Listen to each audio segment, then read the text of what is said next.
যে ভাই বোনেরা আমাদের জন্য রাস্তায় নেমেছে তাদের পাশে দাঁড়ানো এখন আমাদের সবচেয়ে বড় দায়বদ্ধতা। সেই জায়গা থেকে আমরা দেখেছি যে সরকারিভাবে যে ফান্ডগুলো আসার কথা বিভিন্ন প্রসেসের কারণে আমরা বরাবরই শুনে এসেছি যে সরকারি লাল ফিতার একটি দৌরাত্ম্য থাকে, সেটি এখন আসলে মুছে যায়নি পুরোটা। এটা হয়তো আস্তে আস্তে কমবে, আমরা সেটার জন্য আশাবাদী।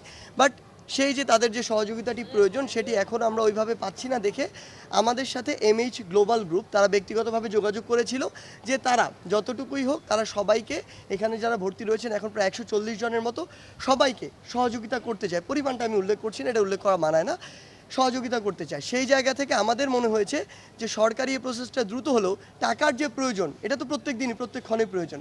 সেই জায়গা থেকে আমরা শুধু আমাদের জায়গা থেকে বৈষম্য বিরোধী ছাত্র আন্দোলন একটি কাজ করেছি, আমাদের একটি প্রতিনিধি দল এসেছি। আমরা তাদেরকে এখানে যারা স্বেচ্ছাসেবক ছিল বিভিন্ন প্রতিষ্ঠানে, শিক্ষা প্রতিষ্ঠানের স্টুডেন্টরা, তাদের কাছে আমরা লিস্ট নিয়েছি এবং তাদেরকে তাদের সাথে কানেক্ট করিয়ে দিয়েছি।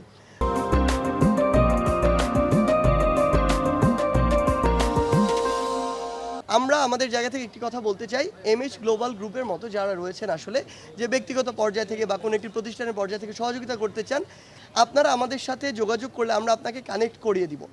আমাদের কোনো ইচ্ছা বা আগ্রহ কোনোটিই নেই যে ওই টাকাটি স্পর্শ করার, বরং আমরা একজন কানেক্টর হিসেবে এখানে কাজ করব। আমাদের এই প্ল্যাটফর্মটি যারা এখানে অসুস্থ রোগী রয়েছে বা আন্দোলনকারী রয়েছে তাদের আসলে প্রচুর অর্থের প্রয়োজন বিভিন্নভাবে, তাদের ফ্যামিলি রয়েছে, বাড়িতে অন্যান্য মেম্বাররা রয়েছে।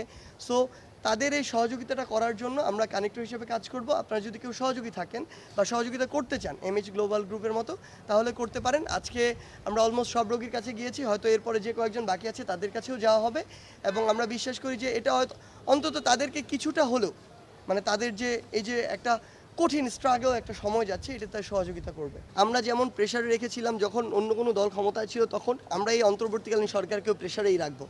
তারা যেই কাজগুলো তাদের করা উচিত, তারা যদি এই কাজটি না করে আমরা অবশ্যই তাদের ভুলগুলো তাদের চোখে আঙুল দিয়ে দেখিয়ে দিব এবং সেটি করার জন্য প্রেশার ক্রিয়েট করব।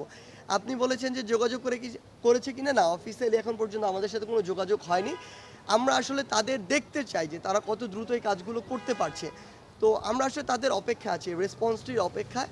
না হলে আলটিমেটলি আমাদের জায়গা থেকে এটুকু বলি যে তাদের প্রতি যে একটি আস্থার জায়গা মানুষের শুরু হয়েছে বা তৈরি হয়েছে, এই আস্থার জায়গাটা কিন্তু থাকবে না। এই জায়গা থেকে তাদের দায়বদ্ধতার জায়গা থেকে যতটুকু কাজ করা উচিত, যত দ্রুত করা উচিত, এটি তাদের করা উচিত। আর আহতদের যে লিস্ট বলছেন, এই লিস্টটি অফিসিয়ালি এখনও আমরা পাইনি। আমরা আমাদের জায়গা থেকে প্রত্যাশা করি যে অন্তর্বর্তীকালীন সরকারের স্বাস্থ্য অধিদপ্তর হোক বা স্বাস্থ্য যে মন্ত্রণালয় রয়েছে সেটি হোক, এই পক্ষ থেকে, রাষ্ট্রের পক্ষ থেকে তারা একটি অফিসিয়াল লিস্ট প্রকাশ করবে। তাহলে ইভেন যদি কেউ বাদও যায় বা কেউ হসপিটাল থেকে বাড়িতে ফিরে গিয়েছে, তাদের তো এই সুস্থ হওয়াটা দীর্ঘমেয়াদী প্রসেস। সো আলটিমেটলি কেউ বাদ গেলে সেগুলো ওখানে আবার ইনক্লুড হবে। তো আমরা বিশ্বাস করি যে এটা দ্রুততম সময়ের মধ্যে, পসিবল হলে আজকের মধ্যে এটি প্রকাশ করা উচিত।